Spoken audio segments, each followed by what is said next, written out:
Hello students, कैसे हैं आप सब लोग। तो फाइनली आज वो दिन है जहां हमारा क्लास 12th का पूरा अकाउंट्स का सिलेबस खत्म होने वाला है।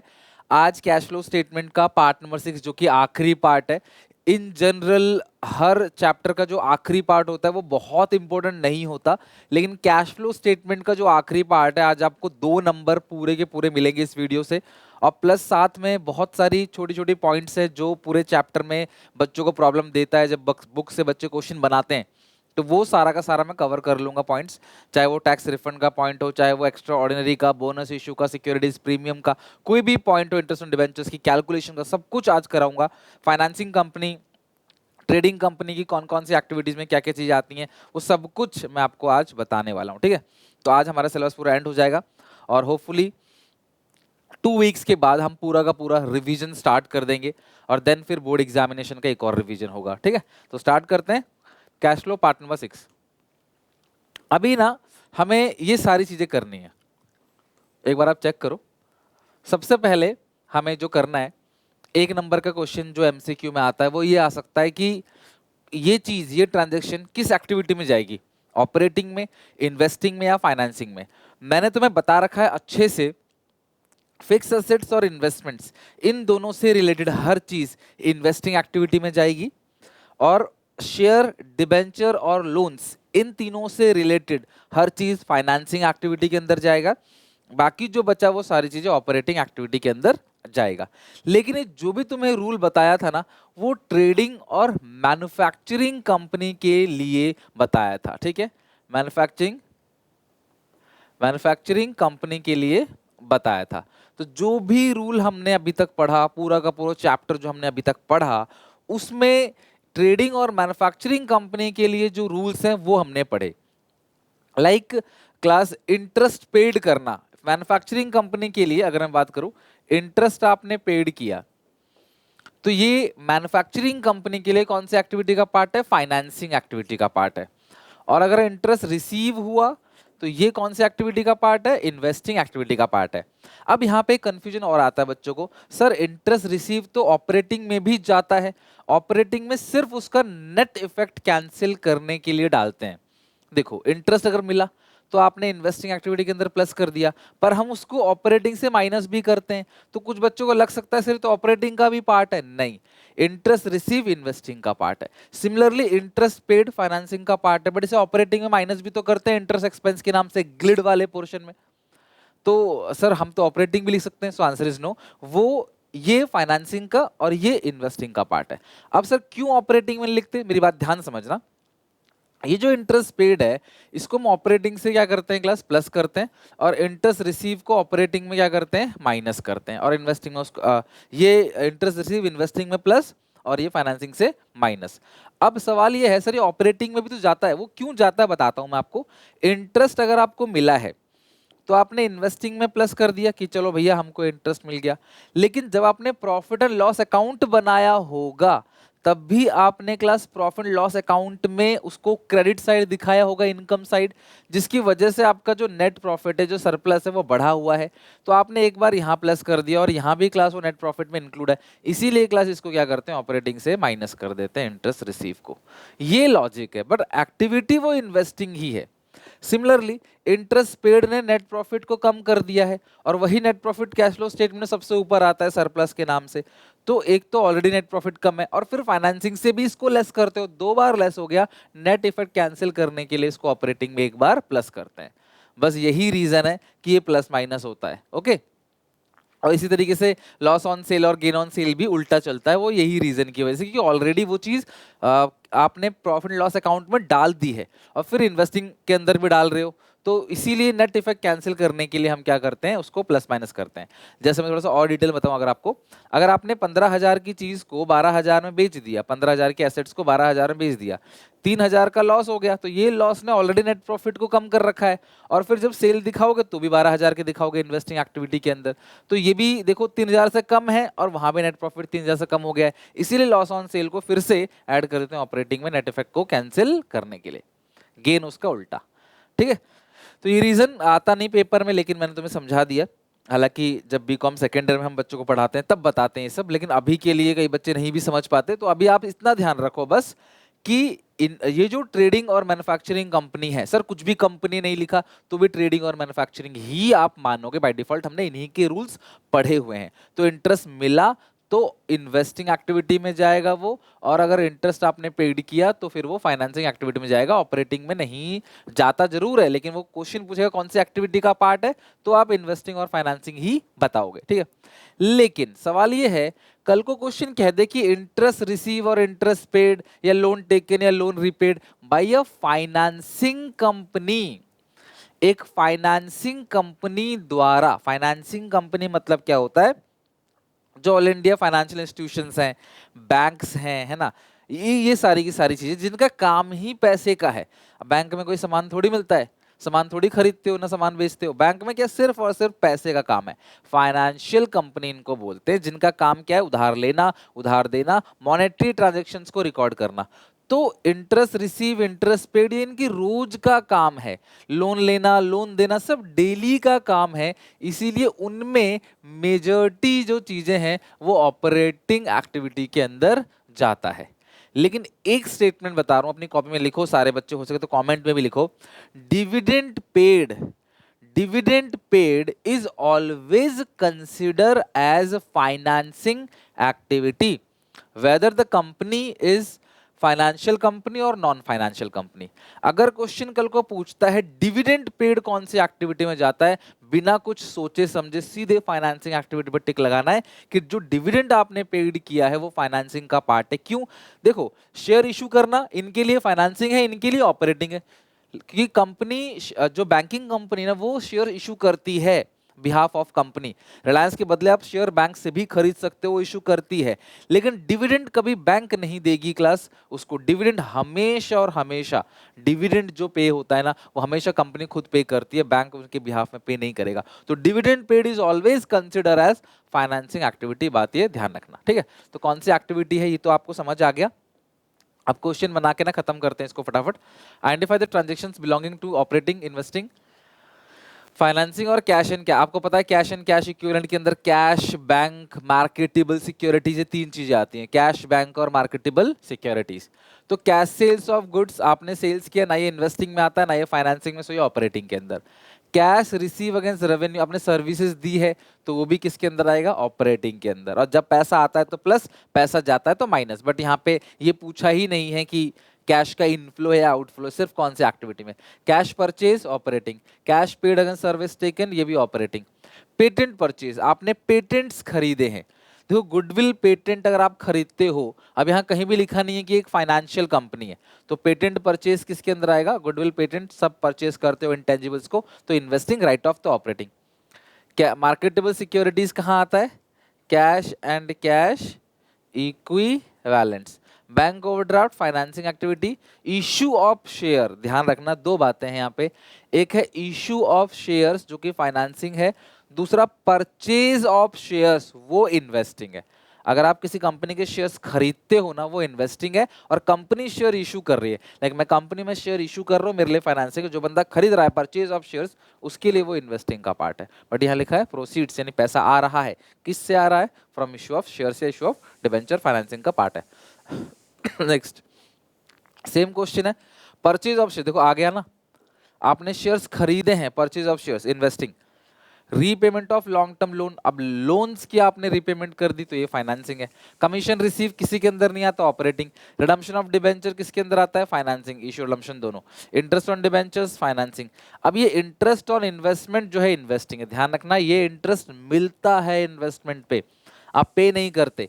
इनकम टैक्स पेड ऑपरेटिंग के अंदर आता है। Income tax paid on gain on sale of asset, तो सेल ऑफ एसेट्स है तो ये किस एक्टिविटी के अंदर आएगा, इन्वेस्टिंग एक्टिविटी में। Cash receive from debtors, cash paid to debtors, ये दोनों कहीं नहीं आता इन्वेस्टिंग फाइनेंसिंग में, और जो कहीं नहीं आता है वो ऑपरेटिंग एक्टिविटी में आता है, ठीक है। तो ये आपको समझ आ गया। Now which of the following would result inflow और आउटफ्लो और नो फ्लो ऑफ कैश। अब आपको ये बताना है कि जो ट्रांजेक्शन है, यहां से पूछता है क्वेश्चन कि इससे पैसा आ रहा है, जा रहा है, या कुछ भी नहीं हो रहा, 1-1 मार्कर में। सेल ऑफ फिक्स एसेट, आपने फिक्स एसेट को बेचा 1 लाख का 10,000 के प्रॉफिट में, तो ये आपका क्या है क्लास, कैश इनफ्लो। ये क्या है क्लास, आपका इनफ्लो, बिकॉज सेल किया है तो पैसा आएगा। अगर ये 10,000 के प्रॉफिट की जगह 10,000 का लॉस होता तो क्या होता, अगर 10,000 का प्रॉफिट नहीं 10,000 का लॉस है, बताओ आप लोग, बताओ क्या होता है इसका। सोचो क्या होता अगर 10,000 के प्रॉफिट की जगह 10,000 का लॉस होता। 10,000 का जो प्रॉफिट है उसकी जगह 10,000 का लॉस होता तो क्या होता। तो उस सिचुएशन में भी कैश इनफ्लो ही होता, तब भी तो 90,000 आते। कितने भी घाटे में बेच लो पैसा तो आता ही, जाता थोड़ी। सेल ऑफ गुड्स, आपने सामान बेचा तो ये इनफ्लो। सेल ऑफ मशीनरी, ये भी inflow. Purchase of land building 10 lakh, consideration paid by issue of debentures, no no flow. अब ये क्या है, ध्यान समझना class. Purchase of land and building, आपने लैंड एंड बिल्डिंग को खरीदा 10 लाख का, लेकिन बदले में जो पेमेंट हुई है ना वो डिबेंचर्स आपने इशू किया है। तो यार पैसे का तो कोई इन्वॉल्वमेंट ही नहीं हुआ, आपने बिल्डिंग खरीदा अपनी कंपनी के, डिबेंचर्स दे दी, there is no flow of cash.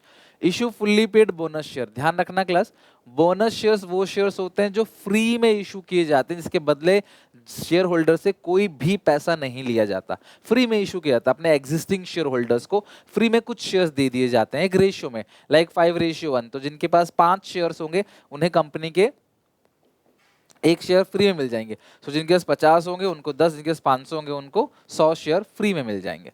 अगला है कैश विड्रॉ फ्रॉम बैंक, ये भी नो फ्लो है।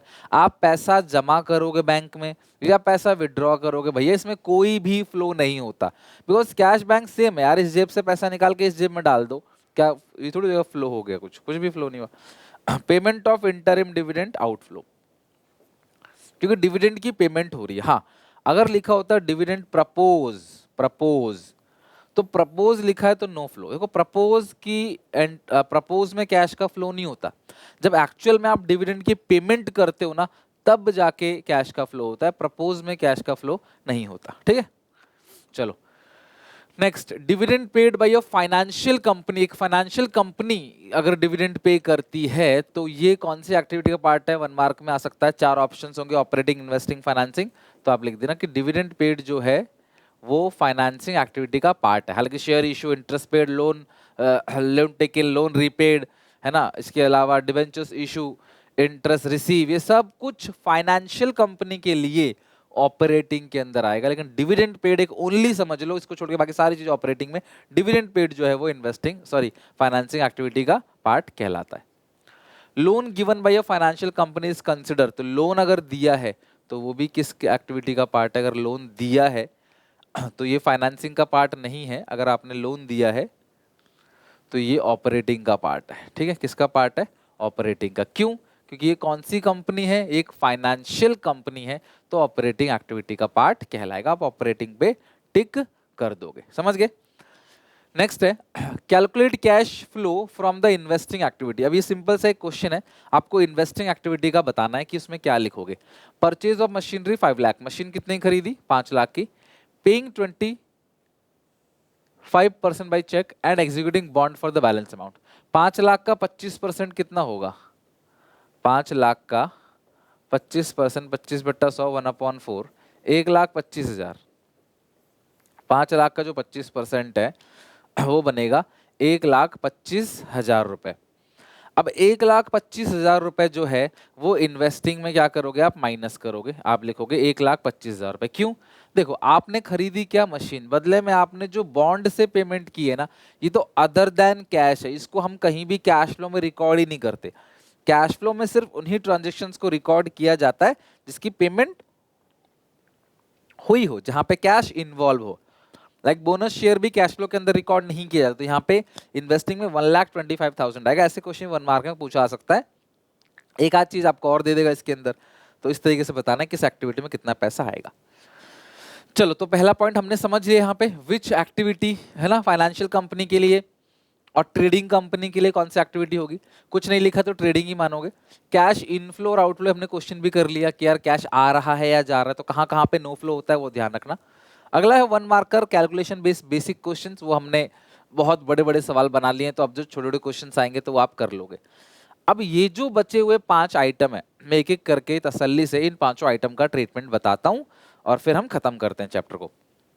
ट्रीटमेंट ऑफ बोनस इशू, देखो बोनस इशू क्या होता है, ये रहा बोनस इशू। जब भी हम नॉर्मल एंट्री करते हैं शेयर इशू की, तो एंट्री क्या होती है, बैंक टू शेयर कैपिटल, है ना, क्योंकि पैसा आता है इसीलिए शेयर इशू करना फाइनेंसिंग में प्लस होता है। लेकिन बोनस इशू को हम लोग क्या करते हैं कैश फ्लो में, इग्नोर करते हैं, इसको कहीं दिखाते ही नहीं है, पूरा इग्नोर करते हैं। क्यों? क्योंकि इसकी एंट्री बैंक नहीं, इसकी एंट्री क्या होती है, security premium reserve, capital reserve, जो भी अदर रिजर्व है, reserve account debit to share capital होती है।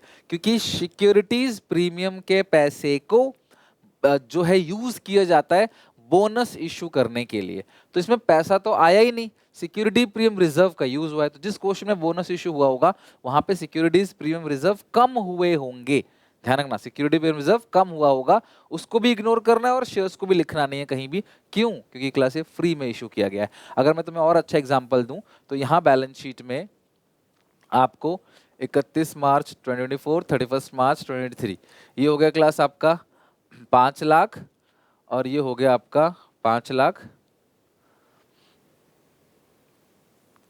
मान लो ये 1 लाख है, चलो 1 लाख ले लो, और ये हो गया 2 लाख, ठीक है।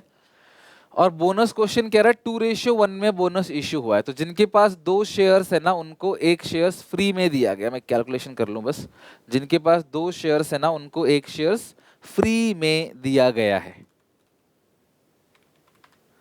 ये मान लो 150 आ गया, ठीक है, 1,50,000। चलो ऐसा क्लास दिया हुआ है शेयर कैपिटल में, और जो सिक्योरिटी प्रीमियम रिजर्व है वो है 2 लाख, नहीं 2 लाख नहीं, 50,000, फिर यहाँ 0, ठीक है। अब मान लो ये क्वेश्चन है, तो क्वेश्चन आपको ऐसा बोलेगा कि कंपनी ने ना बोनस इशू किया है, या बोनस इशू किया है बाई कैपिटलाइजिंग रिजर्व, और बोनस का रेशियो क्या है 2:1, ये 5:1 भी हो सकता है, 4:1 भी हो सकता है, कोई भी रेशियो हो सकता है। इसका मतलब हर 2 शेयर्स को कंपनी 1 शेयर्स फ्री में दे देगी।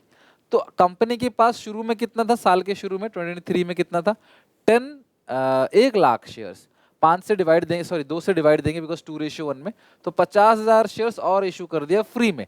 तो इसीलिए इशू ऑफ शेयर्स जो है अभी 1.5 लाख का दिख रहा है शेयर कैपिटल, पहले 1 लाख का था, 1 लाख का, अभी 150 का हो गया, क्योंकि 50,000 शेयर्स जो है वो कंपनी ने फ्री में इशू कर दिए। तो इन जनरली आप सिक्योरिटी इसको आप प्लस करते थे फाइनेंसिंग में 50,000, बट इस क्वेश्चन में आप ऐसा नहीं करो, इग्नोर करोगे। और ये 50,000 रिजर्व को कैपिटलाइज किया, आपके पास सिक्योरिटी रिजर्व पहले कितने का था, 50,000 का था, अब 0 का हो गया, मतलब यही 50,000 रुपए यूज करके कंपनी ने शेयर इशू कर दिया। तो आप इन दोनों को ही कैश फ्लो के अंदर इग्नोर करोगे, ये आपको ध्यान रखना है, ठीक है। तो ये बोनस इशू का ट्रीटमेंट है। अगर ये 5:1 होता, इसको 5 से डिवाइड करते तो यहाँ 20,000 आता, फिर यहाँ 120 ही होता। अब मान लो सर यहाँ पे 150 की जगह लिखा है 250, अब क्या करें? तो इस सिचुएशन में आपके एक्स्ट्रा जो शेयर इशू हुए हैं वो हुए हैं 1,50,000 शेयर्स, जिसमें से 50,000 शेयर्स जो है वो फ्री में इशू हुए हैं। तो बाकी जो 1 लाख है इसको आपने क्या करना है, फाइनेंसिंग में प्लस करना है। तो वही शेयर जो कैश में इश्यू हुआ है वो आप फाइनेंसिंग में प्लस करते हो, बिल्कुल भी आप अदर चीजों को फाइनेंसिंग में प्लस नहीं करते, ठीक है, जो फ्री में हुआ है। तो बोनस फ्री का ही है। अगला है ट्रीटमेंट सिक्योरिटीज प्रीमियम, बहुत रेयर आता है लेकिन हाँ आ जरूर सकता है, बिल्कुल छोड़ के नहीं जाना इस चीज को। बैलेंस शीट के अंदर अगर रहा तो एक ट्रीटमेंट होता है, बैलेंस शीट के बाहर रहा तो 2 ट्रीटमेंट होगा। ऑब्वियसली सिक्योरिटीज प्रीमियम रिजर्व जो है वो शेयर्स पे इशू किया जाता है। जैसे पहले प्रीवियस ईयर में शेयर्स था 5 लाख, और करंट ईयर में जो है वो है मान लो 8 लाख रुपए। तो शेयर्स कितना इशू कर दिया सर जी, 3 लाख शेयर इशू किया है, और प्रीमियम मान लो 10% है, तो पैसा कितना मिलेगा, 3,30,000। तो फाइनेंसिंग में आप प्लस करोगे 3,30,000।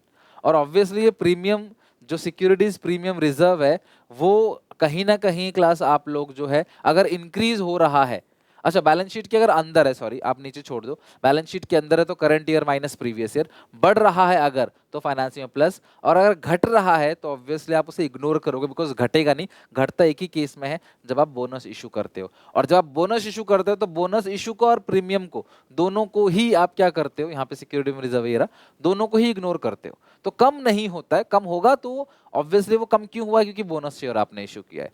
तो अगर बढ़ रहा है बैलेंस शीट के अंदर है तो फाइनेंसिंग में प्लस करोगे, घट रहा है तो इग्नोर करना है क्योंकि उसके लिए बोनस इशू हुआ होगा, वो पॉइंट भी होगा क्वेश्चन में, ठीक है। अगर एडिशनल पॉइंट के अंदर है, अगर एडिशनल पॉइंट में है तो मान लो इशू कितना हुआ है क्लास, यहाँ पे 3 लाख, और एडिशनल पॉइंट में लिखा है कि 10% प्रीमियम है, 3,30,000, तो 3 लाख तो फाइनेंसिंग के अंदर लिखोगे भी, ये जो 30,000 रुपए और आएगा क्योंकि आपने प्रीमियम पर शेयर इशू किया है, तो ये भी फाइनेंसिंग में प्लस होगा, और यही जो 30,000 है ये आप ऑपरेटिंग से माइनस भी करोगे, फाइनेंसिंग में प्लस और ऑपरेटिंग से माइनस, ये आपको ध्यान रखना है। दो जगह जाता है इसके अंदर, ठीक है, दो जगह जाता है। एडिशनल पॉइंट में अगर हो तो फाइनेंसिंग में प्लस और ऑपरेटिंग में माइनस, और बैलेंस शीट के अंदर है तो आप करंट ईयर में से प्रीवियस ईयर घटा के देखो, बढ़ रहा है तो फाइनेंसिंग में प्लस, और घट रहा है तो ऑब्वियसली वो बोनस इश्यू हो रहा होगा, ठीक है। नेक्स्ट है इनकम टैक्स रिफंड का ट्रीटमेंट। मैं दिखा देता हूं क्या क्या हमें पढ़ना है। देखो, बोनस इश्यू हो गया, सिक्योरिटी रिजर्व हो गया, अब एक्स्ट्रा ऑर्डिनरी आइटम का ट्रीटमेंट और इनकम टैक्स रिफंड, ये यहाँ पे लिखा नहीं है ना, हाँ यहाँ पे क्लास में लिख देता हूँ। हमें यहाँ पे एक चीज और देखनी है, एंड इनकम टैक्स रिफंड, ठीक है, रिफंड।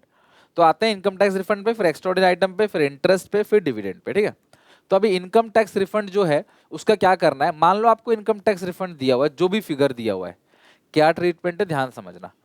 इनकम टैक्स रिफंड को प्रोविजन फॉर टैक्स मेड से और टैक्स पेड से दोनों से माइनस करना, नलीफाई करना है, इफेक्ट बिल्कुल जीरो है। तो सर इसको कैश फ्लो में कुछ नहीं दिखाना, नहीं, इसको बस इससे और इससे दोनों से माइनस करना है। तो अगर आपको इनकम टैक्स रिफंड कभी भी दिया हुआ है तो उस इनकम टैक्स रिफंड को प्रोविजन फॉर टैक्स में से आपने माइनस करना है और टैक्स पेड में से आपको माइनस करना है, ठीक है। तो ये हो गया आपका 4000, ये हो गया आपका 6000। तो प्रोविजन फॉर टैक्स मेड से भी माइनस कर दोगे और इनकम टैक्स पेड, दोनों से बराबर बराबर, नेगेटिव नहीं आएगा, ये फिगर कम ही होता है जो रिफंड आता है, वो दोनों को कम कर देगा, बिकॉज हमने टैक्स पे कर दिया, बाद में पता चला ज्यादा पे कर दिया तो सरकार ने हमें रिफंड दे दिया, तो वो दोनों को कम कर देगा। अब प्रोविजन फॉर टैक्स मेड का ट्रीटमेंट जानते हो, ऑपरेटिंग में प्लस, टैक्स पेड का ट्रीटमेंट जानते हो, ऑपरेटिंग में माइनस। लेकिन 5 और 7 नहीं होगा, 6 और 4 होगा। मतलब ये जो इनकम टैक्स रिफंड है वो दोनों फिगर को कम कर देता है, बस आप इतनी सी बात ध्यान रखना, ठीक है। अब आते हैं एक्स्ट्रा ऑर्डिनरी आइटम। किसको कहते हैं extra ordinary item? Loss by fire, earthquake हो गया, है ना, लॉस बाई थेफ्ट हो गया, कोई भी ऐसा जो एक्स्ट्रा ऑर्डिनरी आइटम है वो आमतौर पे होता नहीं है, कभी कभी होता है। तो जो शुरू में मैंने सरप्लस में टिप ऐड करवाया था ना, उसी में क्लासेस का ट्रीटमेंट होता है। तो करते क्या है, पहले केस 2 समझते हैं। जैसे लॉस ड्यू टू अर्थक्वेक, तो ये ऑपरेटिंग में प्लस हो जाएगा, जो भी लॉस हुआ है, ध्यान रखना, आप लिख लो कॉपी में इस चीज को, लॉस प्लस होता है, और उससे कोई भी क्लेम अगर मिलता है ना, कोई भी क्लेम अगर मिलता है तो वो माइनस होगा। तो लॉस होता है प्लस और क्लेम होता है माइनस। ये ध्यान रखना कि जितना भी लॉस हुआ due to fire, due to earthquake, due to theft, तो जो भी लॉस हुआ है, लॉस, उस लॉस को हम प्लस करेंगे, और उस पर इंश्योरेंस होता है तो उस पर कोई क्लेम भी मिलता है, तो जितना भी क्लेम है वो माइनस करेंगे, प्लस माइनस दोनों ऑपरेटिंग में टिप के बाद होगा, एक्स्ट्रा आइटम जो हेडिंग आती है ना उससे ऊपर ऊपर, ठीक है, मतलब टीआईपीपी, और फिर ये आएगा, ओके। अच्छा सर, मान लो किसी क्वेश्चन में खाली कॉम्पनसेशन दे रखा है, फिर क्या करेंगे? तो देखो यार, कॉम्पनसेशन अगर खाली दे रखा है तो फ्री में तो कॉम्पनसेशन मिला नहीं होगा, लॉस तो हुआ ही होगा, लॉस नहीं दिया, समझ रहे हो, कॉम्पनसेशन हुआ है, तो इस कॉम्पनसेशन को ही आप ऑपरेटिंग में प्लस करोगे, और इसी को हम मानेंगे इतना ही लॉस हुआ था तो उसे ऑपरेटिंग से माइनस भी करोगे। तो लॉस को जो प्लस करोगे और जो क्लेम मिला वो माइनस करोगे। अब अगर खाली लॉस दिया हुआ है, फिर अगर खाली लॉस है तो क्लेम मिलने की कोई गारंटी, देखो क्लेम अगर मिला है तो लॉस तो हुआ होगा, लेकिन लॉस हुआ है तो क्लेम मिलने की गारंटी नहीं है। मैं 12th पास हूँ तो मैं 10th तो पास होऊंगा ही होऊंगा, लेकिन मैं 10th पास हूँ तो जरूरी नहीं कि मैं 12th पास होऊंगा। तो अगर लॉस हुआ है तो कॉम्पनसेशन गारंटी नहीं है, अगर लॉस हुआ है तो खाली ऑपरेटिंग में प्लस करना। अगर आपको क्वेश्चन में लॉस दिखा रहा है और कोई क्लेम नहीं दिखा रहा है तो खाली ऑपरेटिंग में प्लस, लेकिन क्वेश्चन में खाली क्लेम दिखा रहा है, लॉस नहीं दिखा रहा, तो हम मानेंगे सेम अमाउंट का लॉस हुआ है, जितना क्लेम है उतने अमाउंट का लॉस हुआ है, और दोनों दिया है तो लॉस को प्लस और क्लेम को माइनस। बोलो क्या होता है ट्रीटमेंट? लॉस को प्लस, क्लेम को माइनस। खाली क्लेम है तो मानेंगे उतने का ही लॉस है, प्लस माइनस दोनों, नेट इफेक्ट जीरो। खाली लॉस है तो सिर्फ प्लस करेंगे। जैसे इनकम टैक्स पेड लिखा होता है, मेड नहीं लिखा तो मानते हैं मेड भी वही है, पेड भी वही है। डिविडेंड पेड लिखा रहता है क्वेश्चन में एडिशनल पॉइंट में, तो हम मानते हैं डिविडेंड पेड 50,000 है तो प्रोपोज डिविडेंड भी 50,000 का ही हुआ होगा। तो अगर पेड कहीं है तो मेड तो होगा ही होगा। तो लॉस अगर क्लास क्लेम आपको मिला हुआ है तो भाई लॉस तो हुआ ही होगा, सीधी सी बात है। तो सेम फिगर प्लस माइनस कर देना है। नेक्स्ट है इंटरेस्ट ऑन डिबेंचर। ये भी बहुत इंपॉर्टेंट पॉइंट है क्लास, इंटरेस्ट ऑन डिबेंचर। इसको पढ़ने से पहले, इंटरेस्ट ऑन डिबेंचर को पढ़ने से पहले एक ये भी आता है प्रेफरेंस डिविडेंड। अच्छा, अगर आपको याद हो तो आपने कई जगह ऐसे लिखा रहता है 9% डिबेंचर्स। अब इसके इंटरेस्ट के बारे में तो कुछ भी लिखा नहीं रहता। ठीक है, अब इसके इंटरेस्ट के बारे में कुछ भी नहीं लिखा है, तो भैया आप अपने आप ओपनिंग बैलेंस पर इंटरेस्ट पे करोगे, मैं बताऊंगा आगे चल के। लेकिन 10% प्रेफरेंस शेयर्स भी गिवन है आपको। देखो, प्रेफरेंस शेयर्स को अपने आप आपने डिविडेंड तब तक नहीं देना है जब तक क्वेश्चन प्रपोज ना करे। और प्रेफरेंस, ये जो 10% प्रेफरेंस शेयर्स लिखा रहता है, आपको इसे कुछ करना नहीं होता, डिबेंचर्स का करना होता है, बिकॉज इंटरेस्ट चार्ज है, इंटरेस्ट ऑन डिबेंचर्स देना ही देना है। लेकिन प्रेफरेंस का कोई गारंटी नहीं है कि प्रेफरेंस शेयर्स का प्रपोज हुआ, फिर डिक्लेयर हुआ, फिर पेड होते, तो अपने आप नहीं देना। लेकिन अगर किसी क्वेश्चन में क्वेश्चन ये कह दे कि इक्विटी इंटरिम अलग है, interim dividend is totally different, उसका कॉन्सेप्ट अलग है। इक्विटी डिविडेंड क्वेश्चन अगर अलग से बोलेगा कि इक्विटी शेयर्स को डिविडेंड पेड कर दिया, आप सबको पता होगा कि इक्विटी और प्रेफरेंस में जो पहली पेमेंट होती है वो किसको होती है क्लास? जो पहली पेमेंट होती है वो प्रेफरेंस को होती है, बाद में इक्विटी को होती है। और किसी क्वेश्चन में इक्विटी डिविडेंड पेड कर दिया है तो भैया उसमें फिर आपको ओपनिंग बैलेंस पे प्रेफरेंस डिविडेंड भी 10% पे करना पड़ेगा। कुछ नहीं लिखा है तो हम ओपनिंग पे ही करते हैं, तो क्लास आपको ये 10% प्रेफरेंस डिविडेंड आपको पे करना ही पड़ेगा। तो एक क्वेश्चन भी है बुक में जहाँ पे क्वेश्चन कह रहा है इक्विटी डिविडेंड पेड है, तो अपने आप ही हमने उसमें प्रेफरेंस डिविडेंड पेड कर दिया ओपनिंग बैलेंस पे 10% निकाल के। बच्चे बोलते सर क्यों किया, किसी भी क्वेश्चन में तो नहीं करते। तो किसी भी क्वेश्चन में इक्विटी डिविडेंड पेड नहीं लिखा होता और इक्विटी को पे कर दिया तो ऑब्वियसली आपने प्रेफरेंस को कर ही दिया होगा, बिना प्रेफरेंस को दिया आप इक्विटी को पे नहीं कर सकते, समझ रहे हो? तो ये आप ध्यान रखना प्रेफरेंस डिविडेंड। अब आते हैं इंटरेस्ट ऑन डिबेंचर्स पे, ठीक है। तो सबसे पहली बात, क्या क्या केस बन सकते हैं? ऑप्शन 1, ऑप्शन 2, ऑप्शन 3, तीन अलग अलग ऑप्शंस हैं जो मैं तुम्हें बता रहा हूं, ठीक है। एक ऑप्शन 4 जो है वही बता देता हूं क्लास यहाँ पे। Option 4, if question is silent, if no information is given in additional point, देखो 12% डिबेंचर लिखा है, current year previous year 5 lakh 7 lakh, ठीक है। अब 12% डिबेंचर्स है, साल के शुरू में था 5 लाख रुपए का, साल के एंड में आ गया 7 लाख का। अब इसके कुछ भी क्वेश्चन के अंदर क्लास गिवन नहीं है कि इंटरेस्ट वगैरह कुछ भी गिवन नहीं है, तो हमेशा उस केस में आप ओपनिंग बैलेंस पर ही इंटरेस्ट लगाओगे, यानी कि 1/4/23 या 31 मार्च 24। तो ये जो ओपनिंग का बैलेंस है आप हमेशा उसी पर ही इंटरेस्ट की कैलकुलेशन करोगे, राइट? मेरी बात समझ आ गई? तो अगर आपको ये 12% डिबेंचर्स दिया हुआ है, करंट ईयर का फिगर प्रीवियस ईयर का फिगर दिया है, या कोई भी अलग रेट अगर आपको दे रखा है, डिबेंचर ये 2 लाख के जो इशू है कब इशू किया नहीं पता, या कम भी हो रहा हो 5 से 3 कब रिडीम किया नहीं पता, तो उस सिचुएशन में हमेशा इंटरेस्ट ओपनिंग बैलेंस पर कैलकुलेट किया जाता है, ये अज्यूम करके कि जो भी डिबेंचर इशू हुआ है वो इस साल के एंड में इशू हुआ होगा, तो उस पर नहीं देंगे, सिर्फ ये जो ओपनिंग बैलेंस है उसी पे इंटरेस्ट हम पे करेंगे। अगर सर रेट ही गिवन ना हो, सीधे डिबेंचर्स लिखा है, तो ये करोगे, तो इग्नोर। अगर रेट ही नहीं गिवन तो हम कैसे कैलकुलेट करेंगे ना, तो फिर आप उसको इग्नोर कर देना। तो ये केस हो गया एक बेसिक केस। अब बाकी 3 केस देखते हैं। जैसे आजकल इसका नया नाम आ रहा है, 12% डिबेंचर्स की जगह मैच्योर्ड डिबेंचर्स भी लिखा आता है कई बार, ये चाहे वो कहीं भी हो, करंट लायबिलिटी के अंदर हो, नॉन करंट, तुम्हें मतलब नहीं है, डिबेंचर का ट्रीटमेंट सेम है, चाहे वो करंट लायबिलिटी हो चाहे नॉन करंट लायबिलिटी हो। साल के शुरू में है 5 लाख के डिबेंचर्स, साल के एंड में है 7 लाख के debentures, 5 lakh 7 lakh. Additional debentures 2 lakh का इश्यू हुआ है, वो 1 अप्रैल साल के शुरू में ही इश्यू कर दिया है। तो शुरू में 5 लाख था और जो 2 लाख है वो साल के शुरू में ही इशू कर दिया, तो उस सिचुएशन में इंटरेस्ट लगेगा 7 लाख का 12%, 84,000। ट्रीटमेंट आप जानते हो, ऑपरेटिंग में प्लस, फाइनेंसिंग से माइनस, बट ये है किस एक्टिविटी का पार्ट? फाइनेंसिंग एक्टिविटी का पार्ट, ठीक है। अगले केस में लिखा है इंटरेस्ट डिबेंचर इशू ऑन 31, अब इस डेट को इशू कर साल के एंड में, तो ध्यान समझना, साल के शुरू में था 5 लाख, एंड तक 5 लाख ही रहा, लास्ट डेट पे इशू कर दिया है 2 लाख के और डिबेंचर्स, तो उसको थोड़ी इंटरेस्ट देंगे, शुरू से एंड तक तो 5 लाख ही रहा ना, तो इस सिचुएशन में जो आप इंटरेस्ट पे करोगे 5 लाख पे।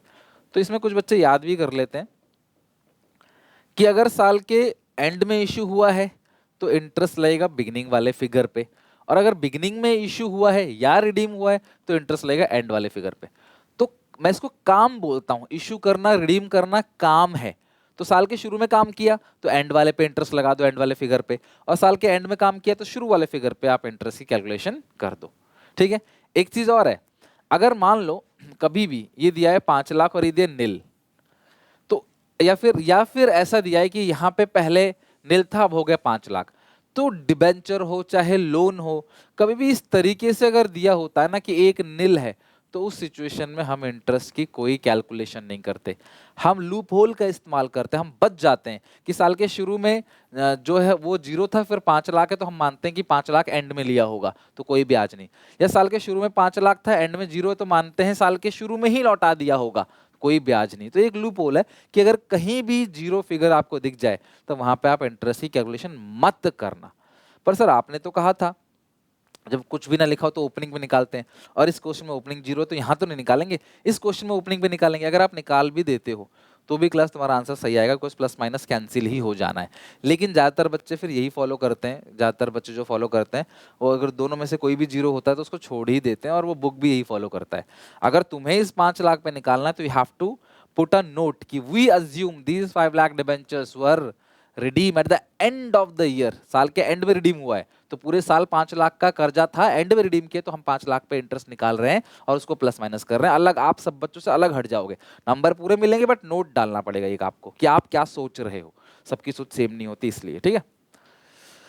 लास्ट, अगर शुरू में किया एंड में किया शुरू में, लास्ट में की जो डिबेंचर्स है वो अक्टूबर में इशू कर दिए, तो शुरू में कितना था 5 लाख, अक्टूबर तक 5 लाख रहा, फिर 2 लाख और इशू कर दिया, तो 6 महीने लगेगा 5 लाख पे इंटरेस्ट, बाकी 6 महीने लगेगा 7 लाख पे इंटरेस्ट। तो 5 लाख का 12% 60,000, 6 महीने का बनेगा 30,000, प्लस ये 7 लाख का 12% 84,000, 6 महीने का बनेगा 42, तो 72,000 का क्लास ये अमाउंट बनेगा जो ऑपरेटिंग में प्लस और फाइनेंसिंग में माइनस करोगे। तो इंटरेस्ट ऑन डिबेंचर्स की ये है सारे के सारे केसेस। साल के शुरू में रिडीम कर दिया या इशू कर दिया तो एंड वाली फिगर पे, एंड में कर दिया तो शुरू वाली फिगर पे, बीच में किया है तो उस डेट के हिसाब से कैलकुलेट कर लेना कि इस डेट से कितना था, बढ़ा दिया इशू कर दिया तो बड़े फिगर पे बाकी रेस्ट ऑफ द टाइम के लिए निकालना, रिडीम कर दिया तो कम वाले फिगर पे रेस्ट ऑफ द टाइम तक इंटरेस्ट निकालना, सिंपल इंटरेस्ट। और एक भी जगह अगर ब्लैंक है, डैश है, तो कोशिश करना वहां पे आप इंटरेस्ट निकालना ही मत, ना प्लस ना माइनस, ना कोई नोट देने की जरूरत है, ठीक है। और क्वेश्चन साइलेंट होता है तो हमेशा हम ओपनिंग वैल्यू पे निकालते हैं। If question no information is given in additional point then calculate interest on debentures on opening value. और हाँ, अगर अगर क्लास यही ये जो डिबेंचर्स है उसके आगे परसेंटेज लगा रहता है, अपने आप देना है, कुछ नहीं भी लिखा है तो भी, लेकिन अगर कोई इन्वेस्टमेंट के आगे परसेंटेज है तो फिर उसकी भी कैलकुलेशन सेम ऐसी करनी जैसे डिबेंचर्स की करते हो। अगर कोई इन्वेस्टमेंट्स के आगे 10% इन्वेस्टमेंट, 12% इन्वेस्टमेंट दिया हुआ है तो उसकी कैलकुलेशन भी सेम ऐसी करनी है, बिकॉज इन्वेस्टमेंट पे इंटरेस्ट मिलता है और लोन्स पे या डिबेंचर्स पे इंटरेस्ट हम लोग पे करते हैं। तो ये थे वो सारे के सारे पॉइंट जो मैक्सिमम किसी भी बुक में दिए होते हैं। मैंने हर एक पॉइंट को अच्छे से इन डेप्थ में डिटेल में आपको कवर करा दिया, और यहाँ पे हमारा कैश फ्लो स्टेटमेंट हो गया पूरी तरीके से खत्म। तो ये जितने भी अदर इंपॉर्टेंट पॉइंट्स थे मैंने आपको ये लिखवा ही दिए सारे के सारे, यही वो अदर इंपॉर्टेंट पॉइंट्स हैं जो 1 नंबर के 2 क्वेश्चंस आते हैं। वेटेज 8 मार्क्स का होता है कैश फ्लो का, एक 6 का और 1 के 2। तो फाइनली आज हमारा सिलेबस भी पूरा खत्म हो गया और कैश फ्लो स्टेटमेंट भी खत्म हो गया। अब आपकी रिस्पॉन्सिबिलिटी है कि रिवीजन करो। मैं 1 हफ्ते के अंदर इसका जो सीबीएसई का सैम्पल पेपर है वो पूरा का पूरा कराने वाला हूँ आपको, तो आप उसके लिए भी रेडी रहना। एंड फिर इको बीएसटी का सिलेबस भी खत्म करेंगे, उसके सैम्पल पेपर भी लेके आएंगे। फिर 23 तारीख से जो हमारा रिवीजन चलने वाला है उसके लिए रेडी रहना। उसके नोट्स वगैरह के लिए क्लास आपको एसपीसीसी ऐप पे एक कोर्स मिल जाएगा जो 11 रुपये का है, जिसके अंदर सारे नोट्स आपको लाइन बाय लाइन मिल जाएंगे। तो उसको जरूर आप अपने पास संभाल के रख लेना ताकि कोई दिक्कत ना हो, ढूंढने में टाइम एनर्जी वेस्ट ना हो। कराऊंगा पूरा का पूरा क्रैश कोर्स यूट्यूब पे फ्री ऑफ कॉस्ट, ठीक है। मिलते हैं नेक्स्ट वीडियो में, till then take care, bye bye.